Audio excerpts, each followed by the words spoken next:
फवाद चौधरी साहब, सबसे पहले मुलाकातों को लेकर ये क्या भौंचाल आया हुआ है? ये जो मुलाकातें हो रही हैं, जो लिस्ट दी जाती है बकौल सलमान अकरम राजा साहब के, उस लिस्ट में जिनके नाम नहीं है उनको मुलाकातों की इजाज़त मिल रही है, तो क्या ये वाकई इस्टेब्लिशमेंट से मुज़ाकरात, बातचीत या उधर से ही कहीं से नाम आ रहे हैं और वो लोग जा रहे हैं मुलाकातें करने? देखिए शादिया, सबसे पहली बात तो ये है कि पार्टी जो है इसके ज़ाहिर है कि तहरीक इंसाफ इस वक्त एक बहुत सख्त दौर से गुजर रही है, जहाँ पे एस्टेब्लिशमेंट और हुकूमत बिल्कुल तहरीक इंसाफ को कोई स्पेस देने के हक में नहीं है।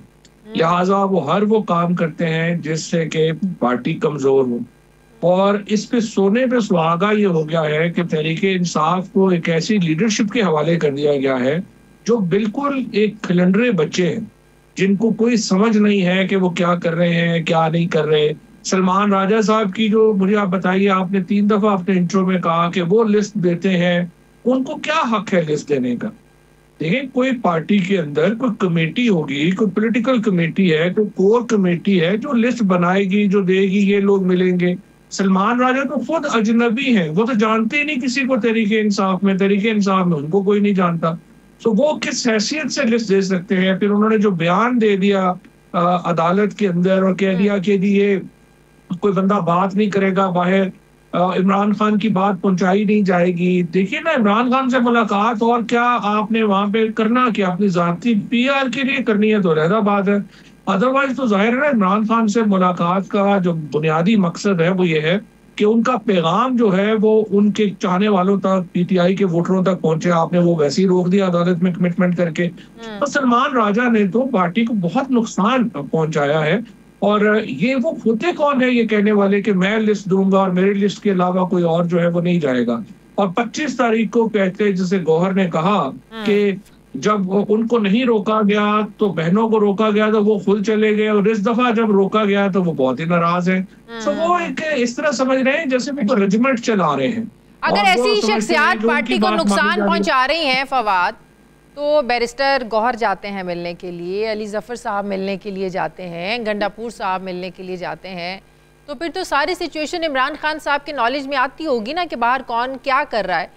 तो फिर तो इमरान खान साहब की तरफ से वाज़ेह डायरेक्शंस आ जाती कि कौन होते हैं सलमान अकरम राजा साहब, वो कौन होते हैं, पार्टी के रहनुमा कौन मिलेगा, किसकी लिस्ट देनी है, किसको भेजना है, किसको नहीं भेजना, ये सारी डायरेक्शंस अंदर से आती हैं। तो बाहर हर कोई सीना चौड़ा करके कहता है भी मैं ये लिस्ट दूंगा, मैं डिसाइड करूंगा, मैं ये कहूंगा तो इमरान खान के बयानात चलेंगे नहीं चलेंगे। तो ये क्या हो क्या रहा है, व्हाट्स गोइंग ऑन?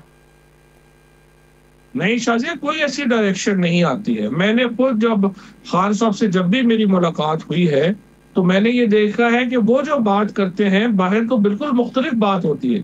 मसलन इमरान खान ने कहा कि अडयाला के बाहर जो है वो कैंप लगाना चाहिए, लेकिन आपने देखा कि सलमान अकरम राजा ने तो वो बात की ही नहीं बाहर आके। और इसी तरीके से जो भी मैसेज इमरान खान का है वो अपनी मर्जी से तोड़ मरोड़ के आगे जो है वो दिया जाता है, और ये भी उसी मामले में है कि हर शख्स यहाँ पे अपनी चौधराहट के लिए। और आज भी आप देखें कि PTI में कोहेरेंसी नहीं है। मतलब आज सुप्रीम कोर्ट के जिस जज साहब की तकर्री के लिए अली जफर और गौहर ने वोट दे दिया, मैं हैरान हूं कि PTI उस प्रोसेस का हिस्सा कैसे बनी है। सो हर आदमी अपनी PR के लिए लगा हुआ है। एक साहब जो है वो बाहर चले गए, 2 महीने उन्होंने फंडिंग की, वापस आके बेटे की शादी कर दी। सो यहाँ पे फंडिंग के ऊपर जो है वो लोग जो है वो कर रहे हैं, या अपना जो है वो पर्सनल PR में लग रहे हैं। तो पार्टी तो तबाह बर्बाद हो गई है, और हम जैसे लोग जो इस पार्टी को बनाने वाले लोगों में शामिल हैं, जो इस पार्टी को इस अरूज पे पहुंचाने में जिनका जो है वो किरदार है, वो शदीद परेशान है, और जो वर्कर है वो शदीद परेशान है। और इसीलिए इमरान खान से जो मुलाकातें हैं जो हमारी हो रही थी केस में, वो भी रोक दी गई हैं ताकि हम इमरान खान से वो बात ना कर सकें, इमरान खान को हकीकत ना पता चल सके। और इस तरह, और देखिए हुकूमत को फायदा है ना इस बात का, एक टॉस है बाहर, लेकिन ये आर्जी है। जिस दिन इमरान खान की बात आएगी, बाहर आएगी, लोग तो इमरान खान के साथ है ना, पार्टी तो ऐसा वैसे एग्जिस्ट नहीं करती। तो अब आजम सवाती साहब की जो बातें हैं वो आपने भी सुनी। अभी कल उन्होंने एक इंटरव्यू भी दिया जिसमें उन्होंने कहा कि इमरान खान ने बिल्कुल मुझे ये टास्क दिया है कि मैं बात करूं, इस्टेब्लिशमेंट से बात करूं, बुध को एक अहम शख्सियत से मुझे मिलना है, दूसरी तरफ अभी एक शेख वकास अकरम साहब टीवी पर थे, वो कह रहे थे कि नहीं, हम उनका एहतराम ज़रूर करते हैं, ऐसी कोई बात नहीं है, इस्टेब्लिशमेंट से बात करने का इमरान खान ने किसी को टास्क नहीं दिया। तो अब आज़म सवाती साहब की बातों पर भी, उनकी बात पे यकीन करें, शेख वकास अकरम की बातों पर यकीन करें, ये क्या हो क्या रहा है? देखिए, दोनों की बातों पे यकीन ना करें। शेख वकास को तो ज़ाहिर पता ही नहीं है, वो तो आपके सामने ही है कि मेरा ख्याल है कि इलेक्शनों से पहले तो वो तो कभी तशरीफ ही नहीं लाए। आखिरी दफा जब वो अरेस्ट हुए थी यहाँ पे, जब वो चले गए थे एक आध दिन के लिए, उनको उनके जो लॉज था वहां पे उनको अरेस्ट में रखा गया था, एक फॉर्मल सी अरेस्ट में। उसके बाद वो तो कभी पंजाब में और तशरीफ ही नहीं लाए, तो उनको क्या पता पाकिस्तान में क्या हो रहा है। वो पता नहीं पेशावर में है, कंधार में है, उनका तो ये भी नहीं हमें पता कि वो, क्योंकि आपके सामने ही है, आप भी जब उन्हें प्रोग्राम पे लेती हैं तो वो तो कुछ जूम वगैरह के ऊपर ही आते हैं। आई डोंट थिंक सो वो फिजिकली किसी प्रोग्राम में आए भी हों कभी। तो उनको तो पता ही नहीं है कि क्या हो रहा है, क्या नहीं हो रहा। और ये भी एक बड़ा अलमिया है कि जो सेक्रेटरी इंफॉर्मेशन है वो इतना डिस्कनेक्ट है पार्टी से और लोगों से। और दूसरी तरफ जो आजम सवाती साहब हैं, वो जाहिर है बड़े बुजुर्ग हैं, मुझे बहुत उनका एहतराम है, लेकिन देखिए वो अपने आप को ओवर एस्टिमेट कर रहे हैं। इमरान खान ने जब बात करनी होगी वो और लोग होंगे, और मेरी नजर में इस वक्त अगर जो कोई बात जो होगी, ये जो अमेरिकन का एक आके मिला है वफद, जो आला सतह के ऊपर भी मिला है, और इस तरह के जो लोग हैं जो नॉन कंट्रोवर्शियल हैं, जिनका कद है, वो यकीनन कोई रोल इसमें प्ले कर सकते हैं। बाकी इस मौजूदा पार्टी में कोई लोग ऐसे नहीं है, सच्ची बात है, कि जिनसे कोई बात करने की जरूरत महसूस करेगा। लिहाजा पार्टी को इन्होंने बिल्कुल मजाक बना के रख दिया है। किसी को कोई समझ नहीं आ रही क्या करना है क्या नहीं करना। मेरा ख्याल है इमरान खान को बहुत ये चीज को रियलाइज करना चाहिए। असल प्रॉब्लम है ना शाजिया, वो ये है कि जो अलीमा बीबी और अली अमीन के इख्तलाफात हैं, उन्होंने पार्टी को बहुत नुकसान पहुंचाया है। क्योंकि असल चीज ये नहीं है, क्योंकि देखिए ना, सलमान राजा हो गए, वकास हैं, गौहर हैं, शिबली फराज वगैरह, इनकी कोई हैसियत उस तरह से सियासी हैसियत नहीं है।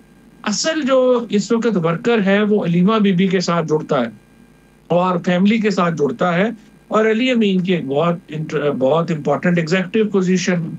तो इन दोनों के जो इख्तलाफात हैं, उन्होंने पार्टी को बड़ा ज्यादा नुकसान। अगर ये इकट्ठे हो जाएं और अपने इख्तलाफात को कैसे इकट्ठे हो जाए? एक माइंस एंड मिनरल बिल है, अलीमा बीबी कहती हैं कि आप इसको होल्ड कर दें, इमरान खान की रिहाई होने दें, आप फिर देखेंगे कि इमरान खान पहले पढ़ लें, समझ लें कि है क्या, फिर इसको देखेंगे। लेकिन वो कह रहे हैं कि बाहर जो एक माफिया सरगर्म है जो इसके खिलाफ काम कर रहा है, जो समझता है कि मैं इस जो है ना किसी के कहने पर ये सब कुछ कर रहा हूँ, तो कैसे एक हो जाएं जब एक बिल पर ही दोनों इकट्ठे नहीं है? तो दोनों को थर्ड पार्टी इंफॉर्मेशन है ना। अगर मुलाकात कर लें, अली अमीन उनको ब्रीफ कर दें कि ये बिल है और उसके ऊपर वो बात कर लें, तो एक चीज बेहतर हो जाएगी। मेरी नजर में इमरान खान की देखिए रिहाई की आखिरी सीरियस एफर्ट जो है वो बुशरा बीबी ने की थी, उनके बाद कोई एफर्ट जो है हमें नजर नहीं आ रही। और इसी लोग जुड़ते हैं उनकी फैमिली के साथ। अभी आपने देखा कि जब वो, अगरचे को लोग ज्यादा नहीं थे, ये जो अडयाला जेल के बाहर जब अलीमा बीबी ने गिरफ्तारी दी, लेकिन पूरे पाकिस्तान के अंदर वो एक इवेंट था जो डिस्कस हुआ, क्योंकि लोग जो हैं वो इमरान खान की बहनों के साथ, उनकी फैमिली के साथ जुड़ते हैं। और इसी तरह से अली अमीन की एक एग्जीक्यूटिव पोजीशन है, लोग उनके साथ जुड़ते हैं। तो जब तक ये अलीमा बीबी और अपना अली अमीन अपने मसाइल हल नहीं करते और एक स्ट्रेटजी मिलके नहीं बनाते, मुझे लगता है कि तहरीक इंसाफ को बहुत शदीद इस वक्त चैलेंजेस का सामना है। और इमरान खान को अपनी लीडरशिप को, मैं तो उनको पहले मिला था, मैंने उन्हें कहा था, मैंने तो 3 महीने पहले ये बातें कही थी जो अब हो रही है। मैंने तो कहा था कि ये नहीं संभाल सकते सलमान राजा को। जो लोग आप तो खुद लाहौर में हैं, आप किसी से पूछिए, वो तो जिमखाना में गोल्फ भी अकेले ही खेलते हैं। उन्होंने जिंदगी में वो दूसरे आदमी को बर्दाश्त ही नहीं कर सकते, वो कैसे पार्टी चलाएंगे? और इसी तरीके से जो शिबली फराज, ये जो फॉरवर्ड ब्लॉक है, 13 एमएलए और सेनेटर्स की आपने जाके इमरान खान को लिस्ट दे दी कि ये सारे गद्दार है और इनको निकाले। वो लोग क्या करेंगे? जाहिर है वो रिएक्ट करेंगे, उससे आपको फॉरवर्ड ब्लॉक की बातें जो है शुरू हो गई। सो बेसिकली अगर आपने लगता ये है कि हर कोई अपने सर्वाइवल की